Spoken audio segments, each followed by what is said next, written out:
First came the clear-up. Piles of books lay on the ground, caked in dust and bits of masonry, and all of them had to be cleaned up and sorted into the right categories again. Some shelves could be repaired, but many new ones were needed. The wood had to be found, then cut and shaped, before being slotted into place.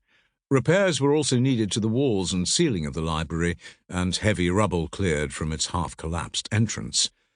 Amazingly, when I called Abdul Basit at the secret library via Skype a few weeks after the near miss, all seemed back to normal. Tranquility had returned, and the shelves looked as well stocked as ever. There was even a pile of newly rescued books stacked by Amjad's chair.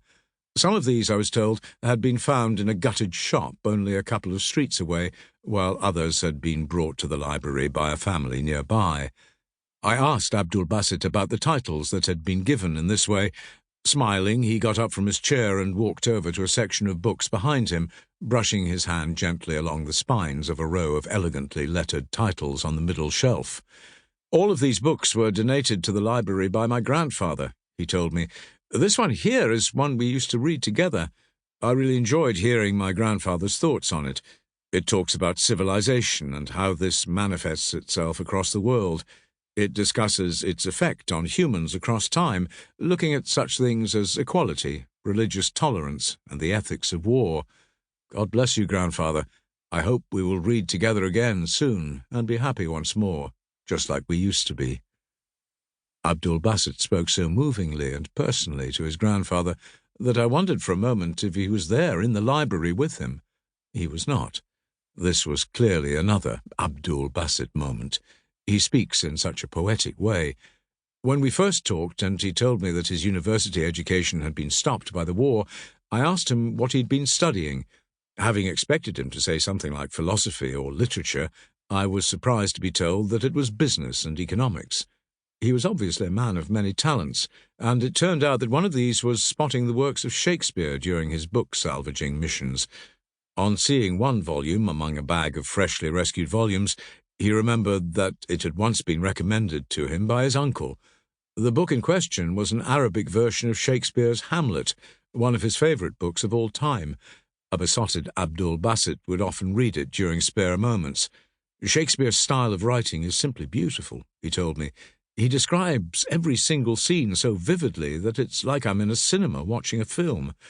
Among many other things, I adore his wonderful use of metaphors in this story. The play is amazing. It is such a deep and remarkable book that it should be read by everyone, everywhere. Once I started reading it, I just couldn't put the book down. In fact, I became so obsessed with it that I began reading it at the hospital where I work.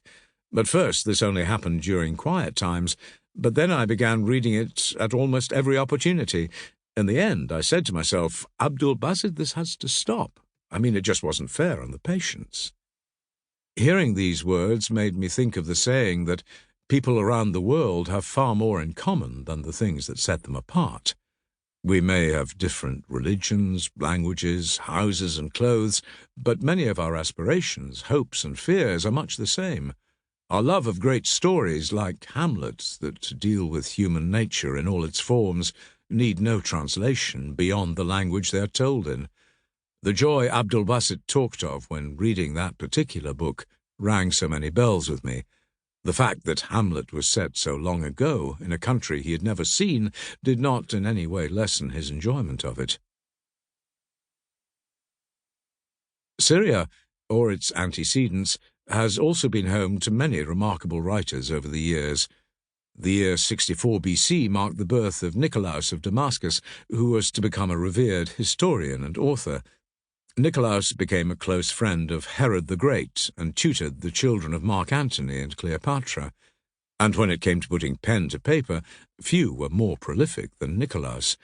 Among his achievements was a history of the world in 144 volumes, several plays, as well as various biographies, and works on subjects as diverse as philosophy and botany. Over 800 years later, in AD 788, came the birth of the poet Abu Tamam. A Christian who later converted to Islam, he is best known for a 10-book anthology of Arabic poetry. It contains more than 800 poems, which Saladin himself, the first Sultan of Egypt and Syria, is said to have learned by heart.